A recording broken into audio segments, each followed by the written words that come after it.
So they have a really delicate balance to walk between keeping us relatively fearful, but not so fearful that we stop what we're doing and really examine how it is that they've been waging.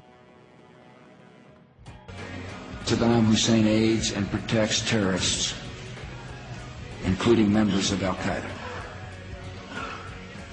Secretly and without fingerprints, he could provide one of his hidden weapons to terrorists or help them develop their own.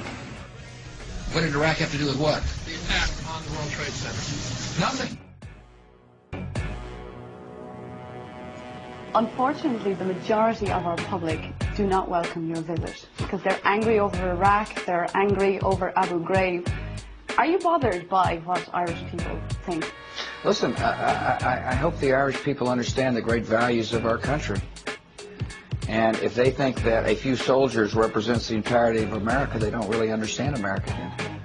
There's been great ties between Ireland and America, and got a lot of Irish Americans here that are very proud of their heritage and their country. But you know, they must not understand. If they're angry over Abu Ghraib, if they say this is what America represents, they don't understand our country because we don't represent that. We're a compassionate country. We're a strong country. We'll defend ourselves, but we help people, and we've helped the Irish, and we'll continue to do so. We've got a good relationship with Ireland. And they're angry over Iraq as well, and particularly the continuing death toll there. Well, I can understand that. People don't like war, but what they should be angry about is the fact that there was a brutal dictator there that had destroyed lives and put them in mass graves and had torture rooms. Listen, I wish they could have seen the 7 men that came to see me in the Oval Office. They had their right hands cut off by Saddam Hussein because the currency had devalued when he was the leader. See? And guess what happened? And Americans saw the fact that they had their hands cut off and crosses or X's carved in their forehead, and he flew them to America, and they came to my office with a new hand, grateful for the generosity of America, and with Saddam Hussein's brutality in their mind. Now, Saddam Hussein had used weapons of mass destruction against his own people, against the neighborhood. He was a brutal dictator who posed a threat.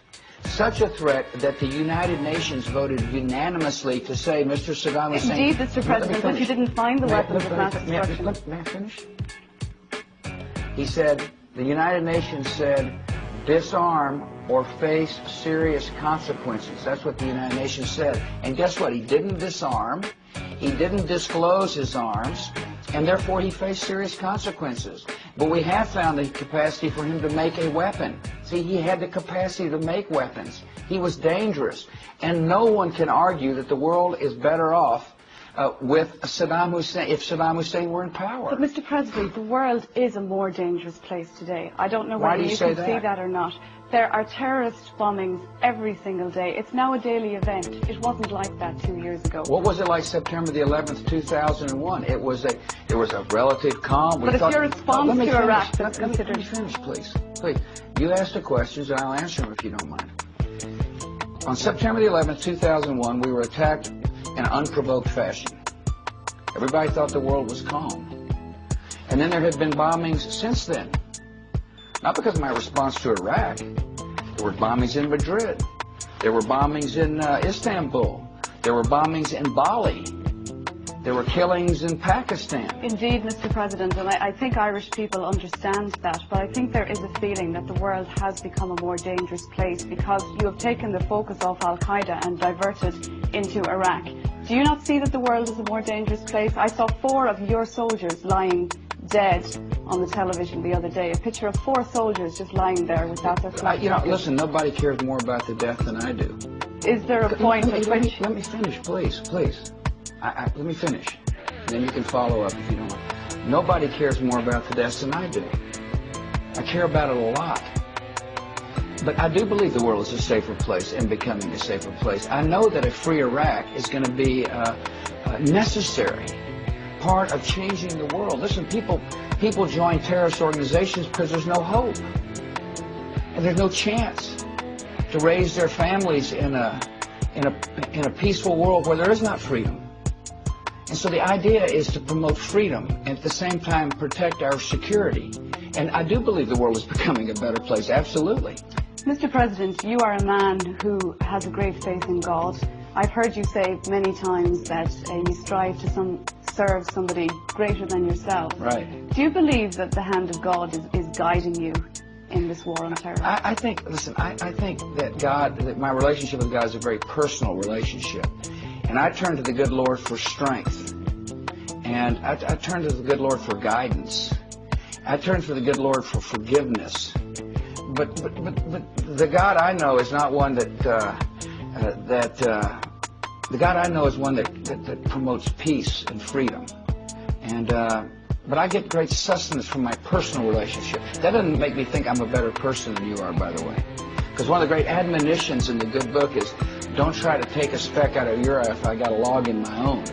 You're going to meet Bertie Ahern when you arrive in Shannon Airport tomorrow. Yeah. I guess he went out on a limb for you, presumably because of the great friendship between our two countries. Can you look him in the eye when you get there and say, it will be worth it, it will work out? Absolutely. I wouldn't be doing this. I wouldn't have made the decisions I did if I didn't think the world would be better. Of course. But I'm not going to put people in harm's way or young if I didn't think the world would be better. Why is it that let me finish. And so, yes, I can turn to my friend Bertie Ahern and say, thank you. Thanks for helping. And I appreciate it very much. And there'll be other challenges, by the way. Why is it that others don't understand what you're about? I don't know. History will judge what I'm about. But I'm the kind of person, I don't really try to chase popular polls, popularity polls. My job is to do my job and make the decisions that I think are important for our country and for the world. And I argue strongly that the world is better off because of the decisions I have made, along with others. America's not in this alone. One of our greatest allies of all in the world is your neighbor, Great Britain. Tony Blair's been a strong advocate for not only battling terrorists, but for promoting freedom, for which I'm grateful. Let me say one other thing about America that your viewers must know, is that not only are we working hard to promote security and peace, we're also working to eradicate famine and disease. There's no more generous country on the face of the earth than the United States of America when it comes to fighting HIV/AIDS. As a matter of fact, it was my initiative that asked Congress to spend $15 billion over 5 years to battle this pandemic, and we're following through on it. And no other country in the world feeds more of the hungry than the United States. And so we're a compassionate nation. Mr. President, I know your time is tight. Can I move you on to Europe? Are you satisfied that you are getting enough help in Iraq from European countries? You have come together, you are more friendly now, but they're not really stepping up to the plate with help, are they? Well, I think, first of all, most of Europe supported the decision in Iraq. Really what you're talking about is France, isn't it? And they didn't agree with my decision. They did vote for the UN Security Council resolution that said, disclose, disarm, or face serious consequences. We just had a difference of opinion about when you say something, do you mean it? But nevertheless, there's no doubt in my mind, President Chirac would like to see a free and democratic and whole Iraq emerge. And same.